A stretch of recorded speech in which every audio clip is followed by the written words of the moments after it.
Muito boa tarde, bem-vindo à Revista da Semana, edição deste 4 de outubro. O meu nome é Luís Matias e comigo estão José Faustino e Silvério Cunha, como é habitual, para analisar os temas que marcaram os dias informativos, os últimos dias informativos. Começamos nesta sexta-feira por falar da proposta de orçamento para o próximo ano, que foi entregue a uma semana da data limite para a entrega desse documento na Assembleia da República. Luís Montenegro e Pedro Nuno Santos voltaram a reunir-se. Numa declaração aos jornalistas ontem, quinta-feira, o Primeiro-Ministro disse que apresentou ao PS um quadro de aproximação e prometeu o esforço máximo possível para a viabilização deste documento. O PS vai apresentar uma contraproposta à do Governo em breve, ficou-se precisamente hoje a saber. José Faustino, a luta está em encontrar um orçamento ou em ter novas eleições e saber quem é que ganha com isso? Bom, boa tarde. O PSD, o Montenegro, fez, às vezes a política portuguesa, que anda tão triste e tão negra, às vezes dá-nos umas coisas engraçadas.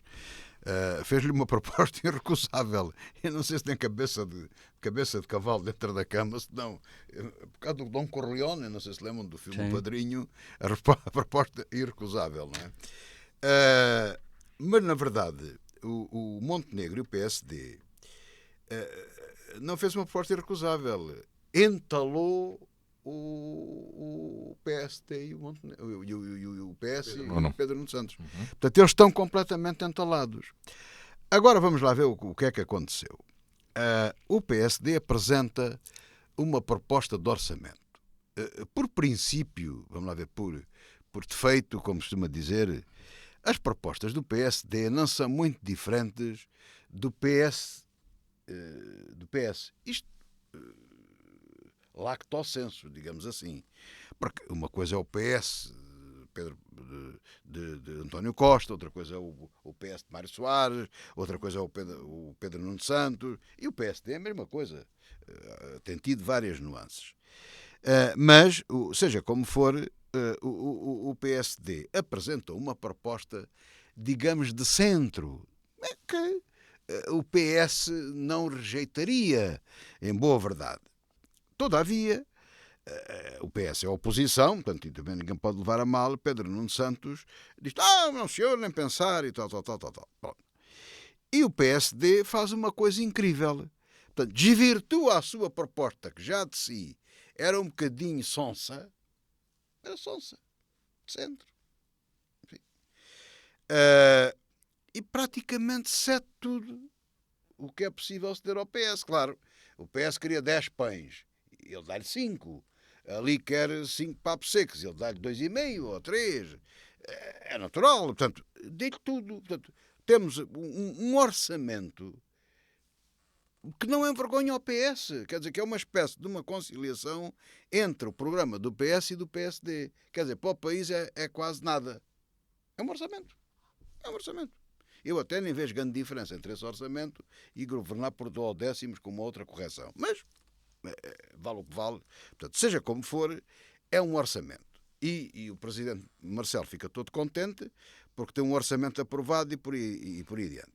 Mas, pelos vistos, está preocupado porque desmarcou viagens que tinha agora na próxima semana à Estónia e à Polónia por causa das negociações do orçamento. Benjamin Netanyahu entrou para a coisa dentro e não nos marcou viagem nenhuma. Deu ordem de lá e tudo. Não, isso é de conversa. Não vamos perder tempo com essas coisas, que eu acho que isso não vale a pena. O que eu acho que vale a pena é dizer isto. O Marcelo, a única coisa que tem aqui neste ponto é dizer assim: se os meninos não se entendem, eu marco eleições. Ele marcou as balizas. E como ainda não disse o contrário, é essa conta para todos os efeitos. Se o orçamento não for aprovado, Marcelo, para honrar a palavra dita, tem que ser palavra honrada, tem que convocar eleições. O que não convém a ninguém, na minha opinião. Para já, mesmo na dúvida, não convém a ninguém. Ora, o que é que acontece? O PSD entalou o PS. Portanto, o PS agora não tem forma, nem Pedro Nuno Santos, dizer que não há aquele orçamento. Ou seja, votar não contra. Não é votar a favor. É votar contra. Não pode votar contra. Não pode votar contra. Tem que se abster. Ora, o que é que acontece? Em sequência disto, isto dá um trunfo extraordinário ao André Ventura do Chega. Porque permite ao Chega votar contra, porque os votos assim dá para passar, E mesmo com os votos contra do Chega, e o Chega vai dizer, cá está o Bloco Central junto, cá está o Dupont e o Dupont juntos e não sei o quê, e por aí adiante. Portanto, também capitaliza. Ou seja, ganham todos. O PS não perde a face e não arrisca a ir a eleições. O PSD continua a governar, embora com um governo, com um orçamento misto, mas os orçamentos, também já falámos a semana passada, não vale a pena repetir, valem o que valem. Um orçamento misto do centro, e o Chega é o grande herói contra o centro e contra o que está instituído e contra o regime. Portanto, no fundo, ganham todos. Depois, os pequenos, com o devido respeito, pouco contam, não é? Portanto, a Iniciativa Liberal anda para ali a apresentar umas propostas válidas, tem pouco impacto, são 8 votos, e depois o PC e o Bloco de Esquerda, e o Livre, e não sei o quê, que se fossem crentes, porque não são, por natureza, iam pôr umas velinhas a Santo António para que não houvesse eleições de forma nenhuma, porque se arriscam a desaparecer. De maneira que toda a gente beneficia com esta situação. E o Pedro Nuno Santos está entalado, e eu não vejo maneira de ele se desentalar disto. Quer dizer, como uma contraproposta, vamos lá ver, só para acabar. Para concluir, então... Não, eu acho que este é o cenário, é o filme da situação. Agora, a gente pode aqui sempre especular um bocadinho e fazer futurologia e dizer assim, imaginemos que o PSD, que vai fazer, o PS vai, porque ele não foi capaz de fazer declarações nenhuma. Tiveram lá meia hora a falar, o outro dele tudo e ele vai-se embora. Não foi capaz de dizer nada. Chegou ao largo do rato em estado de choque. Não era capaz de dizer nada. E agora vai fazer uma contraproposta. Bom, a contraproposta é uma proposta não aceitável, não é irrecusável, pode não ser aceitável. Nessa altura, se o PSD não aceitar, perde e vamos a eleições. E o PS é um risco tremendo, porque eu estou convencido que o PS vai perder com estas eleições se houver. É o único cenário que uma análise, a sua análise esta negociação que está agora a acontecer para o orçamento? Ora, muito boa tarde. Eu acho que... Bem, há coisas... Há uma coisa que eu pensava que não se realizou, eu já direi o que é, mas eu queria começar por dizer que esta coisa do orçamento teve nos últimos dias uns desenvolvimentos também ao mesmo tempo paralelos, que são ao mesmo tempo um bocado estranhos. Por exemplo, nunca me passou pela cabeça ver o Cardeal Patriarca a dizer que era crucial aprovar o orçamento.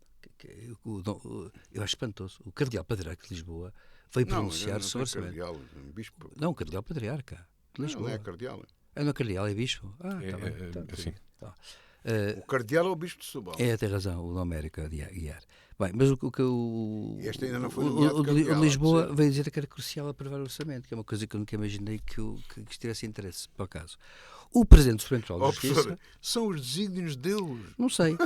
O Presidente do Supremo Tribunal de Justiça veio dizer que era fundamental o orçamento, que isso ia causar um grande dano no Poder Judicial, que eu também não entendi o que é que o Presidente do Supremo Tribunal de Justiça tem a ver com isto. Só faltava agora a Procuradora-Geral da República também está de saída. O novo?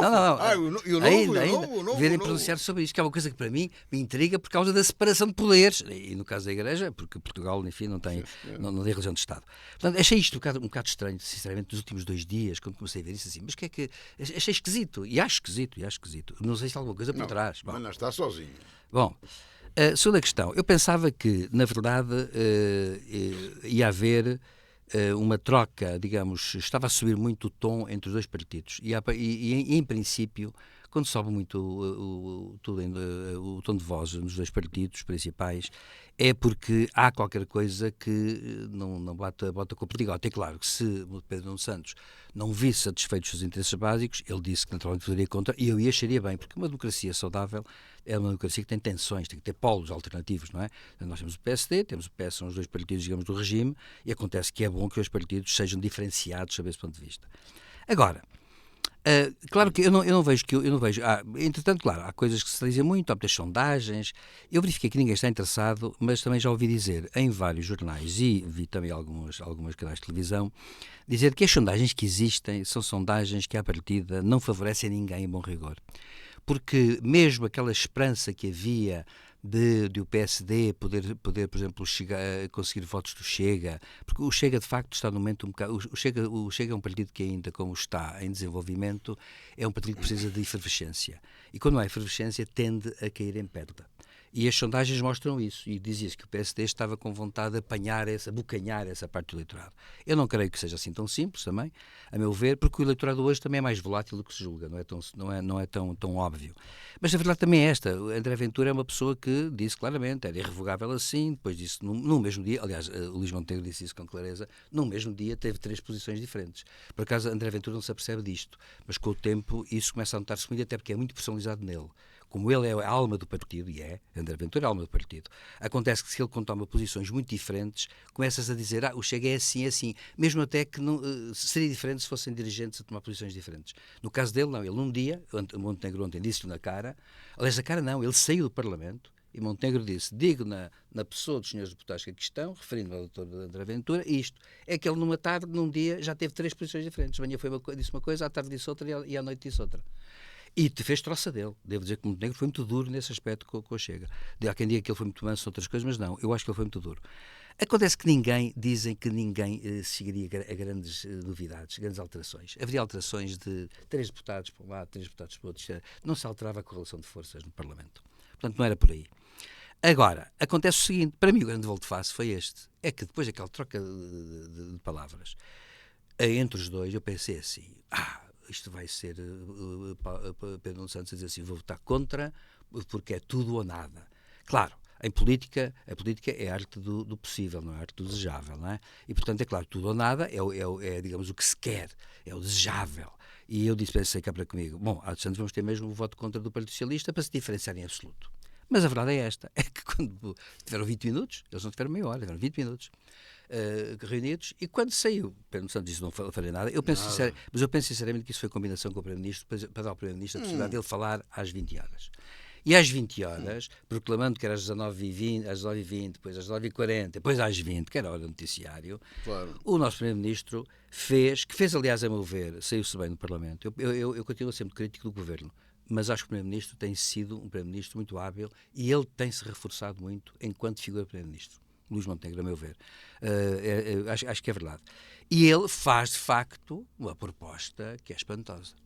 Do meu ponto de vista, é espantosa.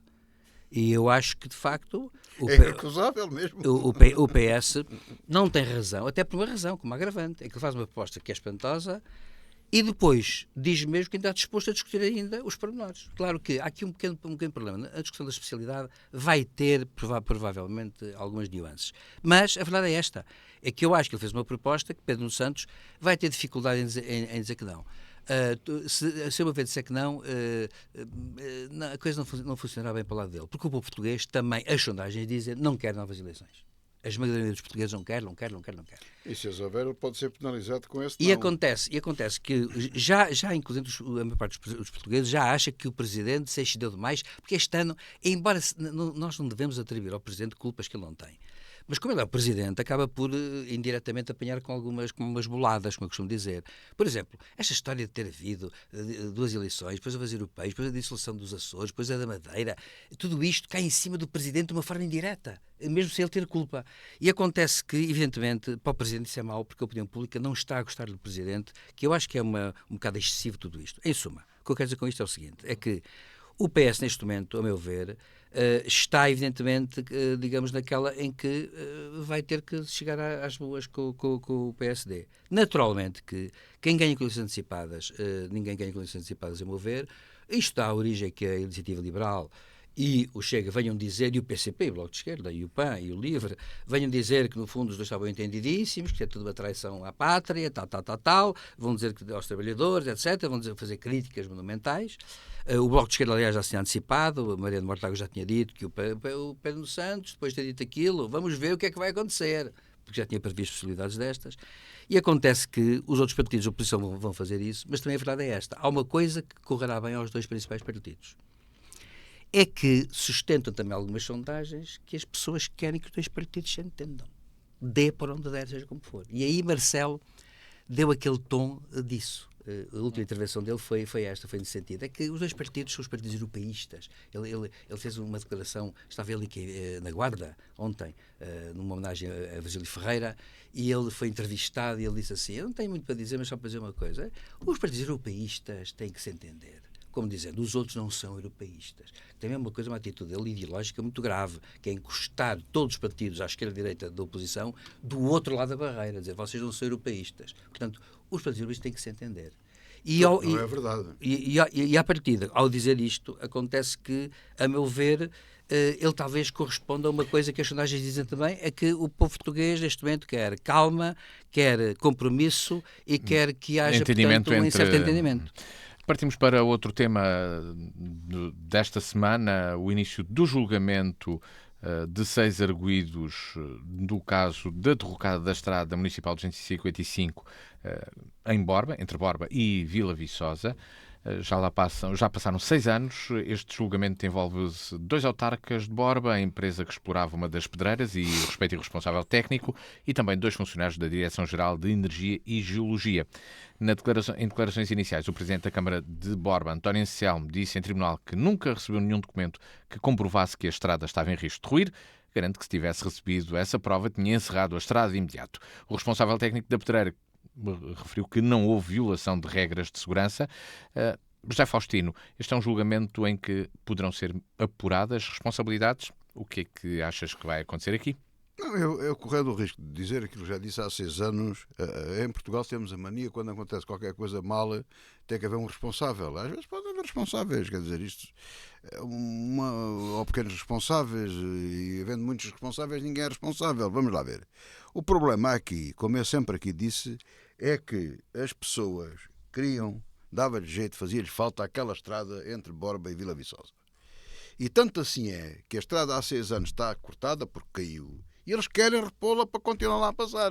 Portanto, querem a estrada. Este é um facto. Agora, nem o presidente de Borba, nem ninguém sabia que ela poderia cair.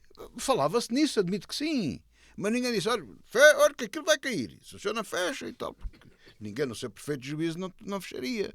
Portanto, aquilo dá jeito às pessoas. Ele fechasse a estrada, criava ali um problema complicado e nem sei se a conseguia fechar. Só se ali pusesse o muro em betão, porque eles desviavam as barreiras e passavam. Dava jeito, é mais perto. Ora bem, depois criam-se os culpados. Foi o Ministério da Indústria por isto, foi o outro do Pedreira por aquilo e não sei o quê. Mas há um facto curioso. A estrada liga Borba à Vila Viçosa. Estou-me a repetir o que disse há 6 anos. A culpa está toda de Borba e não há culpas de Vila Viçosa. Porquê? Porque Borba ficou com a estrada e Vila Viçosa entregou ao Estado. Como sabemos, o Estado é imputável, não tem culpa de nada. Nada. Absolutamente nada. O Estado é um anjo, um santo na Terra. Tudo bem. Portanto, quem é culpado? Aquele de Borba. Tinha que se arranjar um bode expiatório, arranjar um bode expiatório. Se arde o Pinhal, tem que se arranjar um culpado. Se há não sei quê, tem que se arranjar um culpado. Quando, no fundo, a culpa é estrutural. A culpa é estrutural. As pessoas têm pouco dinheiro, dá-lhes jeito de ir para os caminhos mais funcionais, faz parte da vida, os caminhos de pé posto, aqueles passam por meio das pedreiras. Bom, as pedreiras continuam a esburacar, continuam, com certeza que não querem que ninguém lá morra, mas isso também acontece. A vida continua e estas coisas acontecem. Agora, elas poderiam não acontecer? Podiam. Mas isso era preciso sermos dirigidos por grandes políticos, gente com um alcance extraordinário e com uma visão grande. Ninguém aceitaria que uma Câmara tenha 10 inspectores, por exemplo, para verificar as estradas do município. Como é que elas estão? Ninguém aceitava isto. O que é que eles andam ali a fazer? Todavia, andam 50 ou 100 indivíduos, não sabem o que é que eles fazem. Não fazem nada. Não têm condições para fazer. Não vou agora discutir isso, nem estou a ofender ninguém. E ninguém se preocupa. Portanto, andamos nisto. E agora, aquelas almas estão a ser julgadas porque aquilo aconteceu. Mas, na realidade, toda a gente quer outra vez a estrada. Então, não falaram há 6 anos que a estrada devia ter sido fechada há muito tempo, destruída, quiçá, tudo 30 por uma linha. Agora querem a estrada outra vez. Mas como? A estrada não vai passar... Querem que se vá gastar uma fortuna em pontes, em fortificações e coisa para defender das pedreiras. Já percebemos isso. Portanto, em bom rigor, ali não pode haver estrada naquelas condições. E agora estão a julgar o outro que não fechou a estrada, que toda a gente quer passar. Só não passam porque ela não está lá. Mesmo assim, estou convencido que alguns ainda passam de lado, a arranjar lá uma vereda qualquer para passar. Quer dizer, isto é completamente absurdo. Quer dizer, é isto, pessoalmente, eu fico triste. Pessoalmente fico triste. Porque em 50 anos de democracia, nós já devíamos ter outra cultura capaz de nos fazer enfrentar estas coisas quando elas acontecem. E, principalmente, evitar que elas acontecessem. Sem que elas aconteçam e sem ter que culpar as pessoas e andar com estas... Silvério Cunha, bode expiatório. A culpa tem lá agora o Presidente da Câmara de Borba, neste caso, que aquela coisa acontecesse. Olha, o mal foi é um julgamento necessário? Os 5 que morreram é que lamentamos profundamente o que lhes aconteceu e o que lhes aconteceu às famílias. Silvério Cunha, é um julgamento necessário este? Bem, o julgamento serve sempre para apurar as causas das coisas, não é? Não, para que também para que o Tribunal servia? É evidente. E acontece que será bom que o julgamento apure porque é que, no fundo, tudo aconteceu. Claro que, naturalmente, quando as coisas acontecem numa sociedade organizada, há sempre alguém que, digamos, assume a responsabilidade disso. Claro que, como disse já Faustino bem, quando todos são culpados, ninguém é culpado, como é evidente. O que acontece no nosso país é que a questão não é de serem todos culpados. A questão aqui é que são situações que se arrastam do tempo, que se vão, digamos, construindo ao longo do tempo. É como aquela ponte entre os rios, que não era fiscalizada no século XIX, não era fiscalizada há data de tempo. Aliás, verificou-se depois que partes até quando tinham caído foram filmadas, estavam todas corroídas, também um dia cairiam. E, portanto, o que acontece é que, ao longo do tempo, quando as coisas não são feitas e, evidentemente, a vida continua com a sua normalidade, é evidente que há nos seres humanos aquela tendência a pensar que as histórias más acontecem aos outros. E acontece que não é assim. Agora, é evidente que eu acho que o Presidente da Câmara tem, a meu ver, uma grande vantagem se provar aquilo que disse, que é o seguinte, é que ele disse hoje, até ali numa imprensa, que ele disse uma coisa, ele não tem na sua posse formalmente, nem informalmente, mas formalmente ele conta, qualquer documento que tecnicamente lhe diga que havia o risco de ruir a estrada. E ele disse isto. Claro que vamos ver se ele disse, claro, será verdade, penso eu. Se não for verdade, certamente que se vai apurar que não é verdade. Agora, se ele não tiver na mão, se não tiver recebido um documento que dissesse assim, Sr. Presidente da Câmara, a estrada corre, tecnicamente, está provado que a estrada corre o risco de ruir a todo momento, se ele não tiver recebido nada, eu pergunto, um Presidente da Câmara pode dar-se ao luxo de fechar a estrada em nome de um princípio de precaução que não está tecnicamente, digamos assim, declarado em termos, digamos, imediatos? É evidente que tudo pode acontecer, quer dizer, pode acontecer sempre haver um tremor de terra, pode haver um sismo, pode haver uma coisa qualquer que está segura, mas se houver um sismo não está, fica completamente insegura, tudo pode acontecer. Portanto, a questão que se coloca é um bocado esta. Nestes casos, acho que tem que haver uma ponderação, e a ponderação é baseada em documentos, em inspeções, em documentos que sejam tecnicamente claros. Mas porquê é que a estrada foi fechada do lado de Vila Viçosa? Sim, claro. Mas quer dizer, o que eu estou a dizer é que mas o Presidente, ao dizer que nunca recebeu um documento que dissesse que a estrada ia cair, tecnicamente falando, é evidente que, obviamente, ninguém pode sacar responsabilidades em nome de uma decisão que seria baseada numa espécie de ponderação do princípio de precaução. Mas é que o princípio de precaução é uma coisa complicada, por uma razão, porque se nós tivéssemos todos seguido o princípio de precaução a 100%, bem, eu não saía de casa. Ninguém se levantava da cama.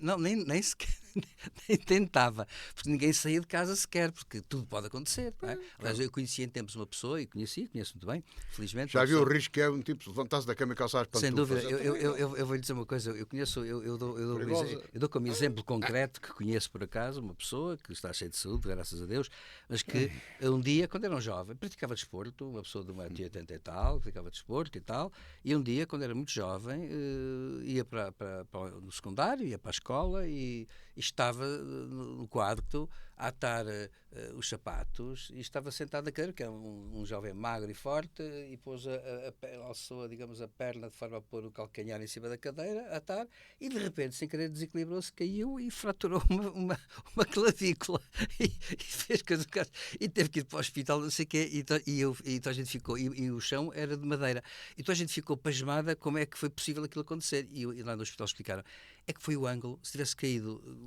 2 centímetros ao lado já não te fraturava nada. Portanto, tudo é um perigo. Agora, não querendo brincar com coisas sérias, porque morreram pessoas. Morreram 5 pessoas. A questão é esta.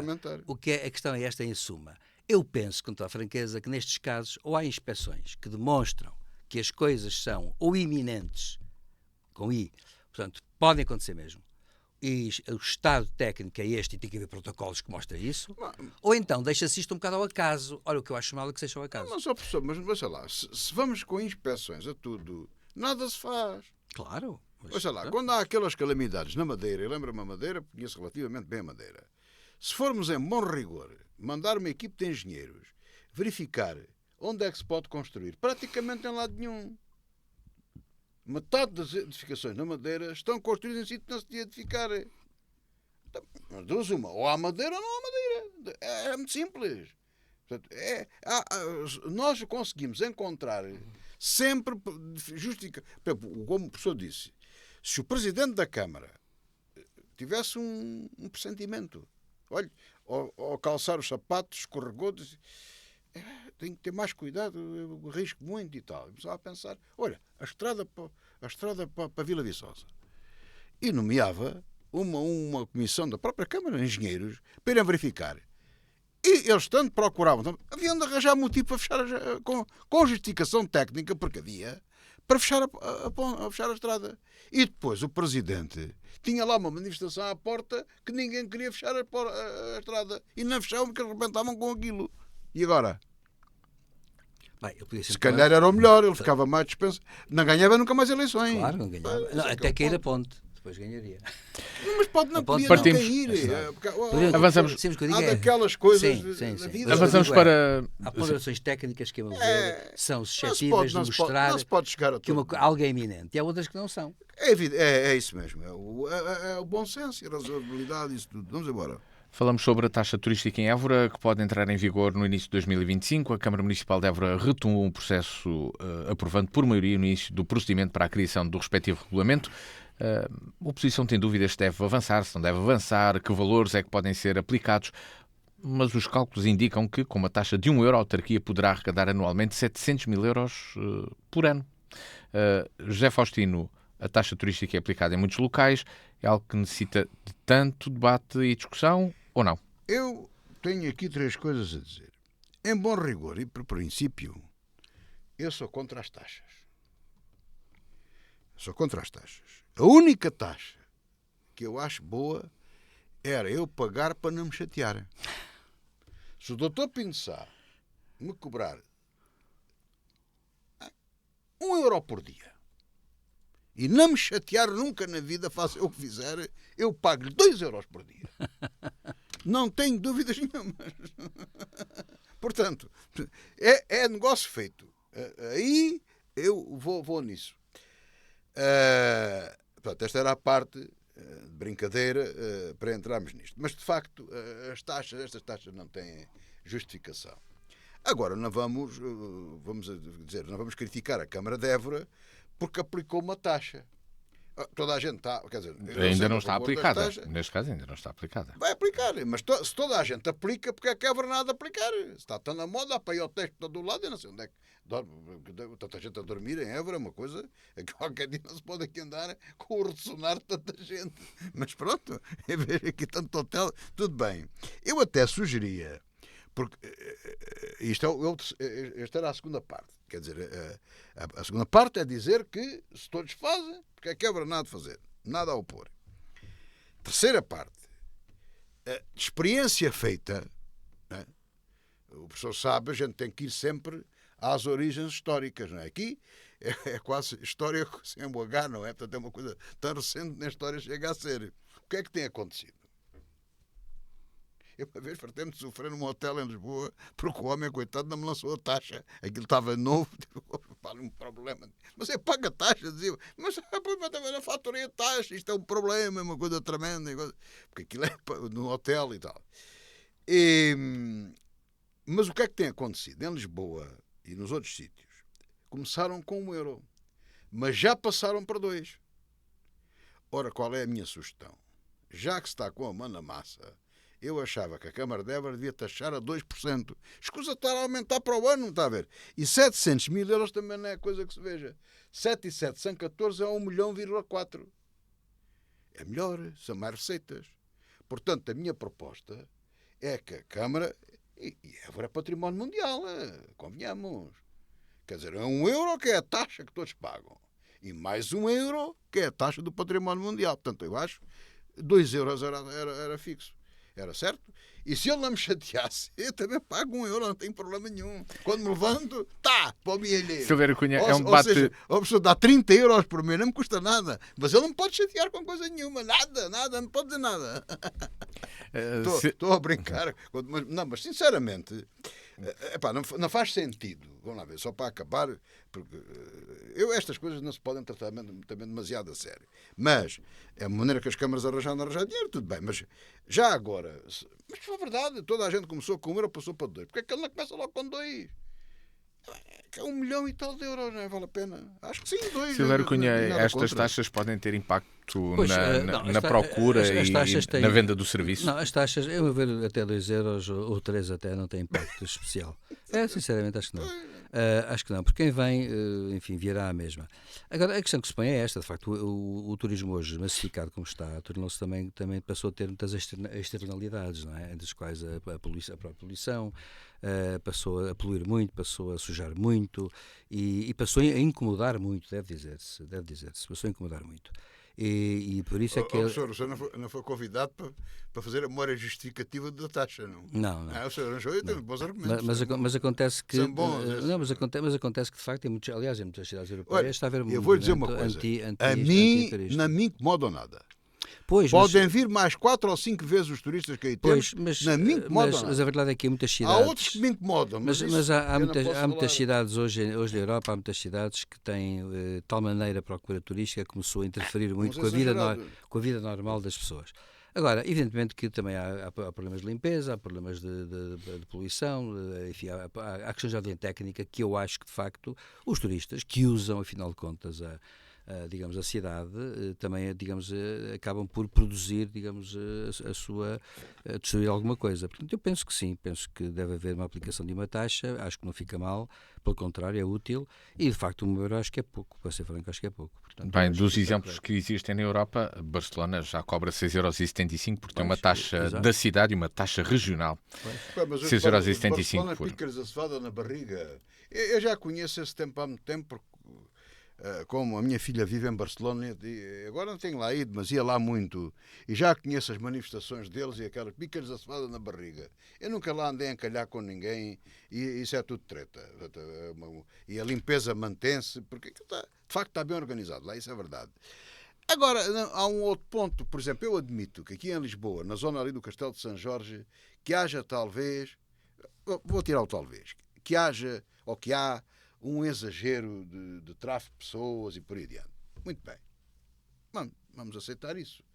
Mas que diabo, mesmo em Portugal, eu conheço, eu não sou muito viajado, não estou aqui armado em coisa, mas, por exemplo, o professor também conhece, e acho que tu também, em São Miguel, onde está o meu outro filho, nos Açores, o Ilhéu, em frente à Vila Franca do Campo, um ilhéuzinho que se vai de barco para lá, tem uma lotação, não sei se são 1000 pessoas, o que é.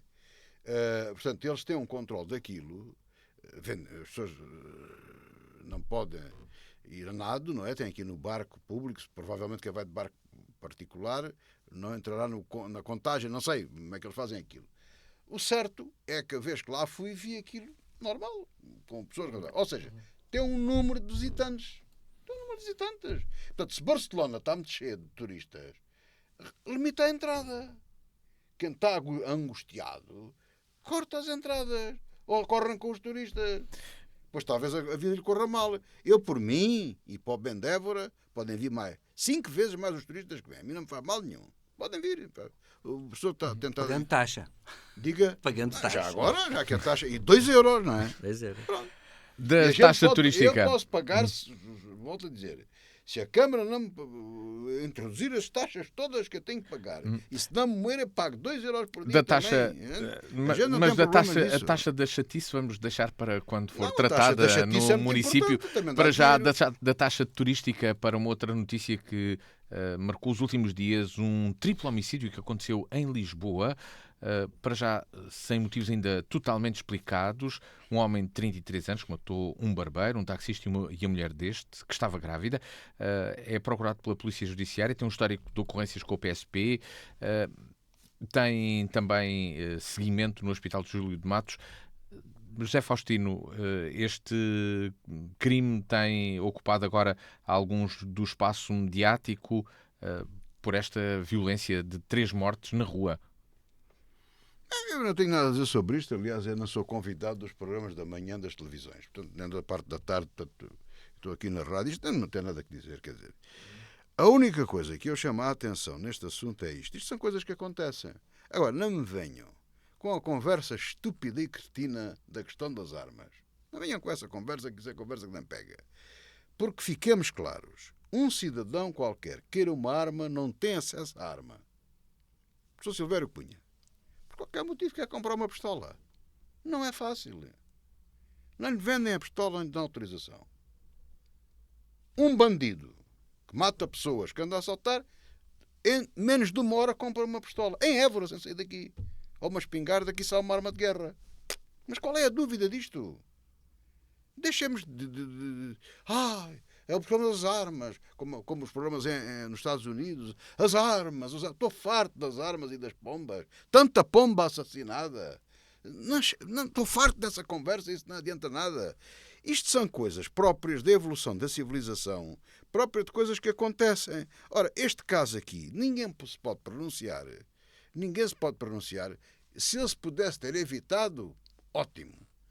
Mas como aqui não é como o filme O Relatório Minoritário, nós conseguimos adivinhar o crime antes dele existir, não se pode evitar. Portanto, esta tragédia existiu, independentemente de quem são as pessoas. Agora, isto tem que ser averiguado, a polícia fará a investigação, o Ministério Público tratará do assunto, será ou não julgado, haverá ou não pessoas a ser condenadas, cumprirão ou não a pena, e portanto as coisas seguem o seu trâmite de lugar. Não venham peço desculpa, a mariquice das armas que eu penso que Silvério Cunha. não os posso ouvir com as armas. Estou farto do negócio das armas. Silvério Cunha, um comentário. Pois, eu acho que é uma questão que ainda se vai ver o que é que se trata, porque há quem diga Mas o professor não está interessado em ter uma pistola. Não. Mas também não a podia ter. Uma AK-47 talvez. Mas, Não, estou a brincar. mas fosse bandido, podia. Isso não sabia, não sou bandido. Não sabia que podia. Não tinha essa informação. Não mas tinha essa pode. informação. Mas olha, eu Se vou quiser dizer dedicar ao banditismo, claro é logo. claro que este tipo de homicídio mete muita impressão, porque é realmente a tiro na cabeça, diga-se passagem. As pessoas foram assassinadas, foram mortas a tiro na cabeça logo diretamente. Há aqui duas coisas que eu acho que há que distinguir, não é?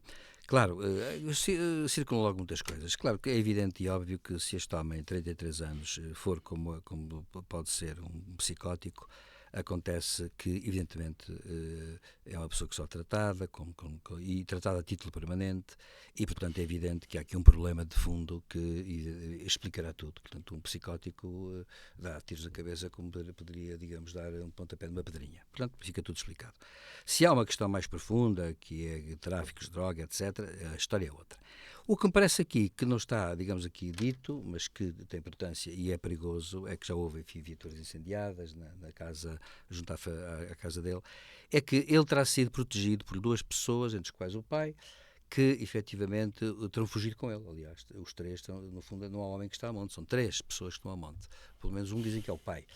Claro que a Justiça, talvez os ouvintes não saibam, mas a Justiça trata as pessoas de forma diferente neste sentido.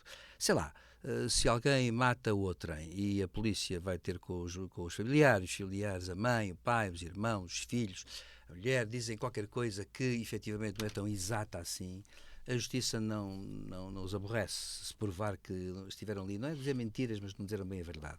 Claro, não podem proteger a pessoa. E acontece que aqui o caso é um caso mais complexo e, a meu ver, talvez injustificado por esta razão. Eu quero casar. Quem sou eu para dizer que um pai não se sente capaz de ir até ao fim para proteger um filho, não é? Quem é que pode dizer isso? Ninguém pode dizer, porque só passando pela situação concreta.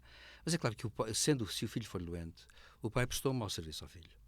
O pai não deveria proteger a fuga do filho, nem se fosse um irmão. Porquê? Porque, pelo contrário, o filho vai ter que ser medicado, mais tarde ou mais cedo. E até corre o risco de não ser medicado, ser morto. portanto, a questão é muito simples, se nós, digamos, esta coisa de haver pessoas da família que foram protegê-lo, e depois haver pessoas da família que se vão vingar nos familiares e que ameaçam com retaliações, matar os familiares, isso é a chamada vindicta privada, que está proibida por lei, diga-se passagem, e que é uma coisa bárbara que vem, enfim, de há 2000 anos para cá, digamos assim. Portanto, é uma coisa que não deve ser assim. Agora, é evidente que o que se passa aqui é um bocado isto. Isto tem a ver também com a cultura social geral. Quer dizer, nós temos partido de um princípio que é este. Se a pessoa for psicótica, obviamente tem que receber tratamento a sério, e eventualmente até compulsivo. Quer dizer, não pode estar em liberdade depois deste episódio, vai ter que estar internada e receber tratamento compulsivo até uma junta médica achar que ele poderá eventualmente sair. Esse é o primeiro ponto. O segundo ponto é que não deve haver vinganças sobre a família, até porque quem o ajudou também terá fugido com ele, portanto os outros ficaram. E claro, eu acho que o pai e quem o ajudou fizeram mal, porque sendo inocente, se for um doente mesmo, inimputável, é no fundo inocente. Isso acontece também na vida, é um inocente. E portanto tem que ser tratado compulsivamente. Mas a verdade é esta, é que com isso o pai pode ser incriminado e quem o ajudou também. E esses sim podem ser incriminados e podem vir a ser julgados por cumplicidade e levar uma pena de prisão a sério. Portanto, eu acho que é lamentável, naturalmente. Nesta... Para já, há que pensar as coisas assim. Nesta revista da semana vamos agora tratar e falar dos conflitos, neste caso no Médio Oriente. O ministro dos Negócios Estrangeiros israelita declarou o secretário-geral da ONU, António Guterres, persona não grata em Israel, proibindo de entrar no país.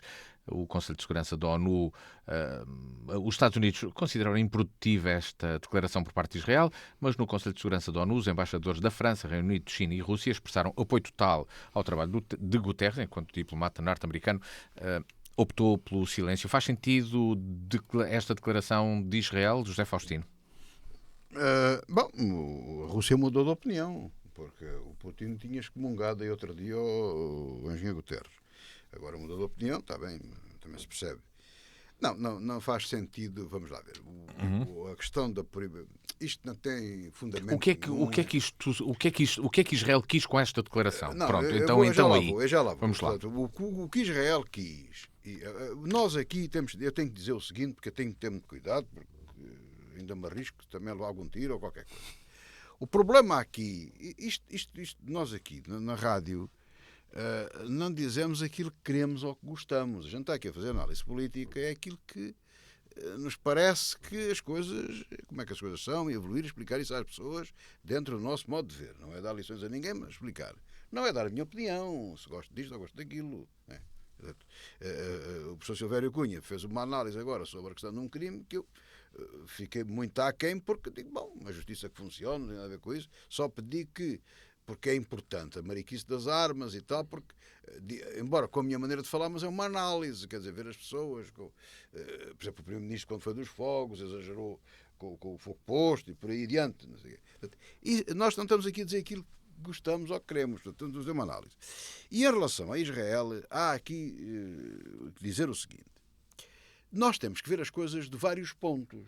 E para perceber, para já, o Ministro dos Negócios Estrangeiros foi o porta-voz, foi o mensageiro, porque a decisão é do governo israelita, não é? Portanto, é Israel, enquanto país, que toma a posição de proibir, e não mais do que isso, o engenheiro Guterres, secretário-geral da ONU, de entrar em Israel. Isto do persona não grata é outra coisa. Isso é para expulsar diplomatas, etc, etc. Mas o professor Silvério Cunha, se quiser e tiver paciência para isso, pode explicar isso melhor, porque ele sabe isso muito mais do que eu. O que digo é o seguinte: Israel anda há muitos anos e há muito tempo zangado com a ONU. E do ponto de vista de Israel, não é do meu, mas é do ponto de vista de Israel, tem razão. Dir-se-á, bom, mas Israel não cumpre uma série de normas da União Europeia. Bom, mas os outros também não cumprem. Uma delas agora no Líbano. Era previsto haver uma zona de segurança ali que era garantida, isso não existiu, nunca existiu. Há uma norma, há uma diretiva da União Europeia, da ONU. Portanto, Israel há muito tempo, depois, por exemplo, na faixa de Gaza, descobriu-se, isso é certo, é sabido, por exemplo, o Hamas, o seu meio de transporte são ambulâncias, há N indivíduos do Hamas que são da ONU, e, portanto, há ali uma grande promiscuidade. E a ONU, o próprio secretário-geral disse que o 7 de outubro, não foi 7 de 7 de outubro, outubro, está a que fazer não, um ano. que não havia, há qualquer coisa para trás, há sempre qualquer coisa para trás. Foi infeliz foi de uma grande infelicidade nessa declaração. Portanto, Israel anda há muito tempo zangado com a ONU. E agora isto estalou tudo porque queria uma crítica, quando foi bombardeada pelo Irão, queria uma crítica mais veemente do secretário-geral. E então apanhou a ocasião e bumba. Agora, é persona não grata, não é bem-vinda. Foi uma questão de oportunidade. De oportunidade, porque o que eles querem é mostrar um cartão amarelo ao secretário-geral e dizer que ele está proibido de entrar em Israel. Ora, do meu ponto de vista analítico e do ponto de vista geral, não é do ponto de vista de Israel, do ponto de vista de análise, é um erro. Porque ele é o secretário-geral da ONU e, para todos os efeitos, deve ter, sob pena de nós ou queremos remediar um mal, mesmo que Israel tenha razão, ou querer remediar esse mal, comete um mal ainda maior, desproporcionado, o que é um erro. Ou seja, pode dizer o que quiser da ONU, pode criticar o secretário-geral, muito bem, mas sempre dentro das linhas diplomáticas e daquilo que é correto, e da boa cidadania e do urbanismo. Ora, isto é uma coisa completamente despropositada. Silvério Cunha, é despropositada esta atitude de Israel? Que eles aqui querem ter é uma atitude que não tem justificação nenhuma. Silvério Cunha, é uma atitude desproporcionada? Pois, eu diria assim, em três tópicos assim, muito gerais. É verdade que quando se declara digamos, a expressão em si não tem muito sentido, porque quando se declara um diplomata persona non grata, é a forma diplomática de dizer que está expulso do país. Claro. Aqui é para dizer que não entra no país, que é uma coisa um bocado diferente. Não é? Portanto, é ao contrário, não é? Portanto, é um bocado ao contrário. Bom, mas foi a forma que se encontrou de dizer, em latim, não é?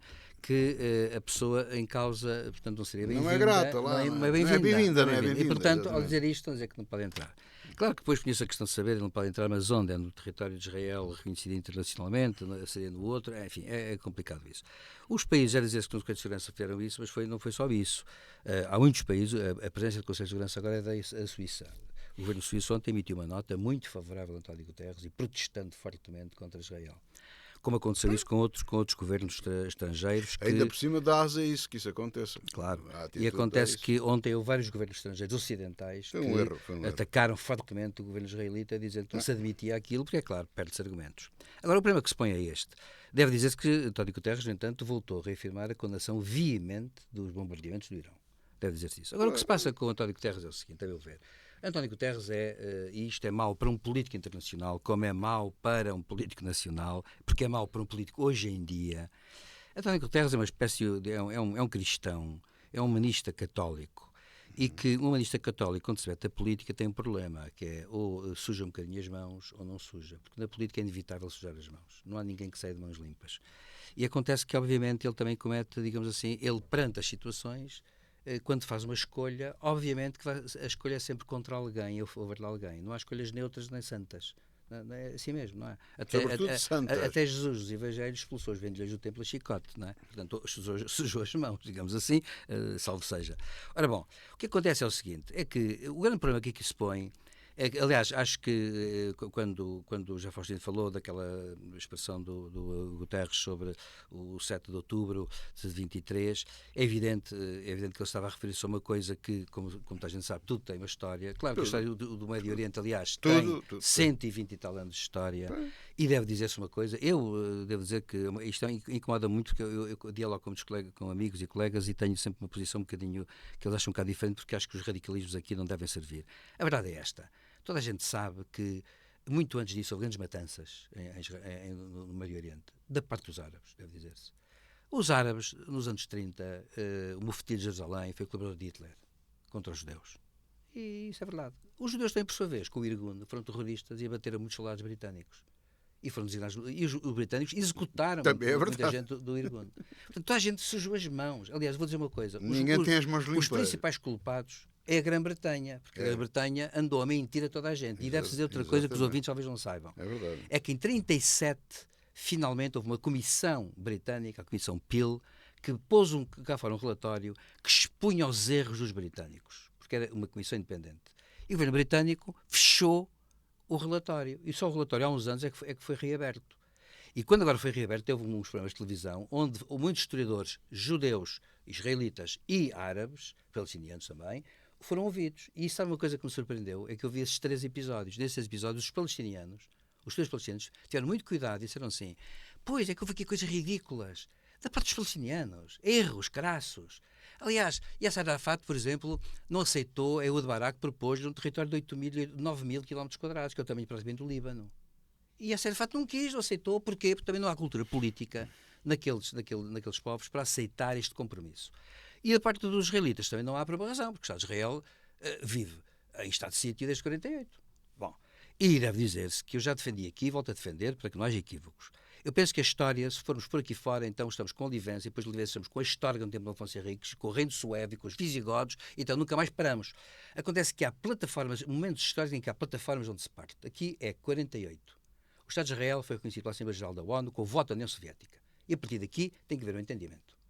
E os árabes não quiseram reconhecer o Estado de Israel e invadiram, sim quiser-se os árabes, invadiram o Estado de Israel. E os israelitas, como não tinham sido para nenhum lado, não foram, resistiram e quase os Estados Unidos ganharam. A partir daí ganharam sempre, porque é um facto que o Estado de Israel tem uma maior sofisticação tecnológica, capacidades, etc. E os árabes não. Até agora, pelo menos. E o que acontece? É que gerou-se uma falta de cultura política pró-paz enorme. E, portanto, eu quero dizer o seguinte, quero dizer que tem que haver um entendimento. E neste momento, infelizmente, não há pessoas como Yitzhak Rabin, por exemplo, como Yasser Arafat, num certo momento, para gerarem essa... No fim da vida dele, essa paz. E acontece que o Guterres está a pagar um bocado o preço de querer encontrar alguém com quem possa, digamos, dialogar dos dois lados, porque também não encontra, porque vamos cá ver uma coisa que nos entendemos. Putin já disse muito mal de Guterres e até humilhou. 2. Guterres tem aguentado muito, de todos os lados. Também é verdade. Todos os lados. E acontece que o Guterres também, quando foi falar com os árabes, também não leva nada. Eles não lhe dão nada. Porque a verdade é esta. Há um grande, devo dizer que neste momento ainda é vivo com 90 e tal anos, é pouco falado. Há um justo internacionalista francês, muito interessante, Stéphane de Fayer, de origem alsaciana, portanto tem um alemão, que uma vez escreveu um artigo que eu nunca mais me esqueço, porque eu até o tenho, num livro coletivo, em que ele disse assim: o problema de Israel e do Médio Oriente e dos árabes e dos palestinianos é um problema que é este. É que é um problema entre duas entidades que têm maus antecedentes do ponto de vista do direito internacional. Porque todos já falharam. Até por uma razão, porque há o problema da percepção. Eu não faço porque se fizer, tu cortas-me a cabeça. E como tenho medo que me cortes a cabeça, também não ofereço no cepo. E o outro pensa a mesma coisa. É um bocado isto, o que está a acontecer é um bocado isto. Claro que no meio disto há grandes tragédias. E por isso eu acho que o Netanyahu tem sido desproporcionado, na minha opinião. Mas, de toda maneira, o Irão, por exemplo, também não posso admitir os Tutsis que andam a lutar contra os sauditas. Os Tutsis andam a lutar no Iémen contra os sauditas. E agora, curiosamente, atacam o Estado de Israel, mas antes disso eram bombardeados todos os dias pela aviação saudita, que agora nos bombardeia. Também fica de passagem, também é uma coisa estranha. Portanto, há aqui um problema, um nó de entendimentos, subentendimentos e preconceitos, no sentido de preconceitos, que não ajuda à paz. Tem que haver uma cultura política de paz. Só que uma cultura política de paz não é dizer que uns são bons e os outros são maus, porque na verdade aqui não há bons nem maus. Há países e povos que têm que ter o seu espaço e têm que ter garantias quanto ao seu espaço. Agora, deixa-me terminar só dizendo uma coisa, Matias, que é para dizer o seguinte. Esta questão do Irão também é uma questão duvidosa pelo seguinte. Os países, quando dizem... O caso do Irão é um caso, para mim, muito revelador. É o Irão e o Afeganistão. Quando dizem que é tudo ilegítimo porque atacam, pode ser razão apontando o dedo ao adversário. Mas, como dizia os evangelhos, não vejas aresta no olho do teu irmão, tendo uma trave no próprio. Acontece que o Irão, por exemplo, é um dos países enormemente repressivos internamente. Não cumpre os direitos humanos todos os dias. Enforca as pessoas, até em lugares públicos, tortura as mulheres, tortura as pessoas, os indivíduos. Ainda agora houve 20 e tal executados só porque exprimiram opiniões diferentes. No Afeganistão é o que nós sabemos. O Afeganistão aqui não entra muito na equação, embora entre no tal. E eu já vi pessoas, minhas amigas até, que têm opiniões diferentes das minhas, dizer assim: mas os iranianos, está tudo calado contra os iranianos. Ninguém diz que é um regime opressivo. E é. Portanto, nós temos de ser claros num ponto. Se defendemos princípios contra todos. E acontece que é evidente que O Irão, neste momento, apenas está a acontecer uma coisa. O Irão está apenas a querer salvar a face, porque é também o xismo contra o sunismo. É que há aqui antecedentes muito complicados. Eu deixo-me só concluir, então, dizendo, eu acho que este caso é um caso difícil. Agora, Guterres, de facto, não deviam ter feito isto, e Guterres, a meu ver, tem uma presunção grande de inocência neste sentido. Eu acho que ele tem boas intenções e é um estadista que quer a paz. Conseguir, eu penso que é uma questão, são outras questões. José Faustino, então o Irão, com este ataque que fez a Israel, agora mais recente, com os mísseis balísticos, dá o tal passo mais perto do abismo que aqui estamos a falar que se tentaria evitar ou que se deveria evitar? Vamos lá ver. Cá está, aquilo que o professor disse é fundamental para perceber estas coisas. Vamos lá aqui ver uma coisa. A gente já discutiu isso quando foi da Ucrânia com a Rússia, e esse é um dos grandes pontos de divergência entre muita gente, mesmo aqui no Ocidente. É comparar o que é incomparável. Porque quando nós dizemos assim, nós temos de ter uma ação preventiva com a Rússia. Porquê? Porque a Rússia tem pretensões sobre determinados países. Então, mas a Rússia tem o mesmo direito de dizer isso de nós. Não tem. Porque nós não temos pretensões sobre a Rússia nem sobre nada. Não se conhece nenhum país da NATO que queira invadir a Rússia. Isso é uma invenção do Putin. Mas ele já inventou vários. Já invadiu vários. Ora bem, aqui o problema é o mesmo. Ora, Israel é uma potência nuclear. Aliás, Israel é um país pequeno, mas é uma grande potência. É considerado assim, o professor falou isso ao de leve, é uma grande potência, então não há dúvida nenhuma. Não tem território e população. Não tem território, mas é uma grande potência. E é uma potência nuclear. Que o Irão ainda não se sabe bem ao certo se é ou se não é, levando tudo a crer que ainda não é. E, enquanto Israel, mal ou bem, com os erros todos, vamos agora, diz assim, a gente quer estar aqui, mais colonato, menos colonato, agora também não interessa para o caso, nós queremos ter direito à existência. Tem direito a isso, tem direito a existir. E na Constituição de Israel, que é um regime democrático, o Benjamin Netanyahu, gosto só o nome dele, foi eleito democraticamente, não diz lá em lado nenhum da Constituição que o objetivo de Israel é acabar com o Irão. Mas o Irão, além de tudo aquilo que o professor Silvério Cunha disse, um dos princípios deles é acabar com Israel. Tem esse objetivo. Ora, o Irão não pode ser uma potência nuclear. Portanto, Israel, vamos lá ver, vamos outra vez pôr nos sapatos de Israel, seja quem for, vamos pôr nomes, vamos só pôr. Israel, do ponto de vista de Israel, que diabo, tem um vizinho, embora a 2.000 km de distância, que diz assim, um dos meus objetivos é acabar com aquele vizinho. É para destruir. O outro vizinho diz assim, bom, eu não quero ser destruído. Eu tenho aqui uma arma que, se eu quiser, destruo ele. Mas eu não a vou usar. Agora, o outro, quando tiver a arma, vai usá-la ou não? Este é que é o ponto. E de maneira que, neste momento, qual é que é o grande problema? O grande problema é só um. É que a retaliação possível daquilo que aconteceu de Israel é fazer um bombardeamento estratégico aos pontos sensíveis nucleares do Irão. E não estou a falar de bombas, estou a falar do projeto nuclear, mesmo pacífico, não é? Remar aquilo tudo, que eles já uma vez fizeram uma ação de sabotagem das centrifugadoras do urânio, essas coisas todas. E, esse é o objetivo. Eu estou convencido, aqui estou a especular, que a conversa de bombardear refinarias e pontos estratégicos energéticos é querer desviar a atenção de Israel, é pá, não atirem para o nuclear, atirem lá para as refinarias. Estou eu convencido. Porque a única coisa, repito, do ponto de vista estratégico israelita, que lhes interessa é acabar com tudo o que possa ser possível de atómico no Irão. Silvério Cunha, será essa a reação de Israel depois deste ataque feito pelo Irão? Mas atenção, eu estou a especular porque ninguém sabe. Esta é a tal pergunta do milhão, como se chama dizer. A resposta... Bem, há uma coisa que pode acontecer e que Israel pode vir a fazer sem até... que é o que está, aliás, o Matias a pôr aqui a questão, que é esta. Há observadores que dizem que paira no ar a ideia de que nestes dias Israel vai bombardear todas as instalações petrolíferas do Irão e vai causar com isso um prejuízo gigantesco ao Irão, porque vai incapacitá-lo de exportar petróleo. O primeiro objetivo deles ou Pode será ser por o não, pode ser por nuclear? uma razão, porque eles são chegados à conclusão de que o Irão neste momento não tem ainda Eu acho que é capacidade. já para os distrair. Não sei. É para ver se os enganam. Agora, seja como for, pode isso acontecer. Se isso acontecer, vai ser aliás um problema geral mundial, porque o Irão, apesar de tudo, é um grande país produtor de petróleo, tem das maiores reservas, faz parte das 5 ou 6 maiores reservas do mundo, e portanto acontece que neste momento sucede uma coisa, que se fizer isso, vamos ter uma alta aí dos combustíveis, é uma loucura Não tem completa. problema. Não. Acontece que o Irão, no entanto... Mas se bombardeasse os pontos Sim. nucleares, não tínhamos prejuízo nenhum. Mas é que Israel provavelmente pode querer fazer uma coisa em termos agora objetivos, que é precisamente bombardear de maneira a inutilizar a indústria petrolífera iraniana durante muito tempo. E isso causará muitas dificuldades ao Irão. E depois há um fator importante que Netanyahu, aliás, já insinuou num discurso e que, de certa forma, lhe está a dar popularidade. Gostemos ou não de Netanyahu.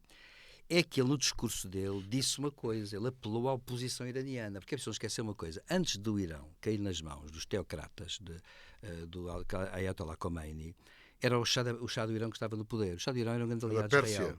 Sim, Irão. É Pérsia, não é? E o Shah, Reza Pahlavi, era um ditador do pior, deve dizer-se. Mas era um grande aliado de Israel. E o Irão e Israel tinham até acordos militares, inclusivamente. Coisa que Israel ensaiou com a Turquia e depois cortou. Mas com o Irão tinha, porque os iranianos não são árabes. Os iranianos são farsis. E, portanto, são persas, falam urdu, farsi, e, portanto, os iranianos são outra coisa. E, portanto, são muçulmanos, que é uma coisa diferente.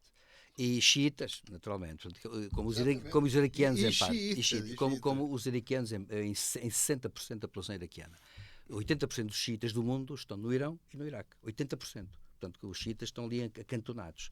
E os sunitas sempre podem matar-nos, porque entre os sunitas e xiitas é um ódio de morte. Agora, acontece que Israel terá prometido, digamos assim, eu acho que Netanyahu, eu ouvi esse discurso, ele quis dizer aos iranianos, opositores ao regime, dizer assim, nós não vos vamos prejudicar. O problema não é com o povo iraniano. O problema não é com o povo iraniano, é com o regime.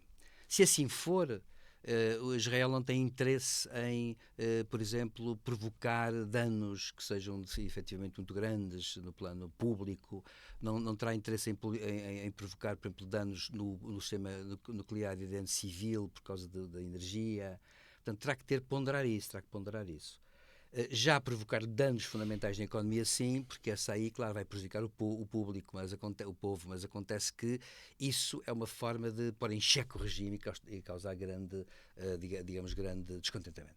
Porque reina, de facto, é preciso lembrar uma coisa, o Irão está com uma inflação brutal.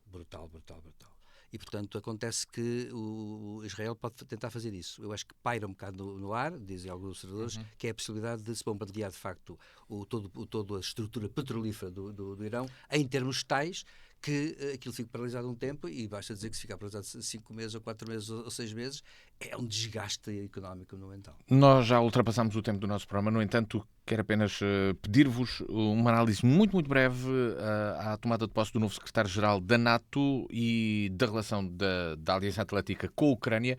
Mudará algo com a entrada de Marco Rutte ou não, José Faustino? Não, eu estou convencido que não, no essencial não. Claro, quando muda uma pessoa, as pessoas não são obrigatoriamente iguais, não é? E aquilo que ele tem dito é lógico. A lógica será que a NATO tem que estar forçosamente ao lado da Ucrânia. A Ucrânia, eu acho que mais tarde ou mais cedo tem que ser integrada na NATO, até porque, com todo o realismo, lá está, não é aquilo que nós queremos, é aquilo que se pode ver. Para se atingir a paz, terá que haver necessariamente, infelizmente, algumas cedências à Rússia. Agora, uma delas, na minha opinião, quer dizer, se a Rússia, vamos lá ver, se a Rússia dissesse assim, bom, nós abandonamos tudo, o território todo ucraniano, incluindo a Crimeia, mas a Ucrânia, só estes 2 pontos, a Ucrânia promete-nos aqui solenemente não entra na NATO. Era daquelas coisas, mesmo em termos académicos, que vale a pena pensar. Mas isso não vai acontecer. E como isso não vai acontecer, nada nos impede de raciocinar, mais ou menos aquilo que este novo secretário-geral tem defendido, que a Ucrânia mais tarde ou mais cedo pertencerá à NATO. Portanto, é isso que temos que pensar e temos que o ver não como um país já efetivo da NATO, claro que não se, sendo assim aplicava-se o artigo 5º e tudo isso, não é isso, não é esse o caso, mas substancialmente a política da NATO em relação à Ucrânia e à invasão da Rússia sobre a Ucrânia, acho que se manterá o essencial. Agora, isto, como sabemos, não é o que está aqui na ordem do dia, mas no essencial está muito pendente das eleições americanas e do posicionamento dos americanos. Que, na minha opinião, adiante-me já tenho dito isso, tudo me indica que a posição americana em relação à Ucrânia não vai mudar substancialmente, ganhe um candidato ou ganhe outro. Posso-me enganar, mas tudo indica que assim seja. Silveira Cunha. Pois, Mark Rutte, antigo primeiro-ministro holandês, não creio que vá mudar nada. E, portanto, não penso que a alteração do secretário-geral da NATO altere a aliança da sua política de apoio à Ucrânia neste momento. Bem, e assim chegamos ao final desta revista da semana na DNFM. O encontro está marcado consigo para de hoje a uma semana, sexta-feira às 18, sábado às 14, sempre que quiser, para ver e ouvir em www.dnfm.com e no canal de YouTube da DNFM. Tenha a continuação de uma boa sexta-feira, bom fim de semana.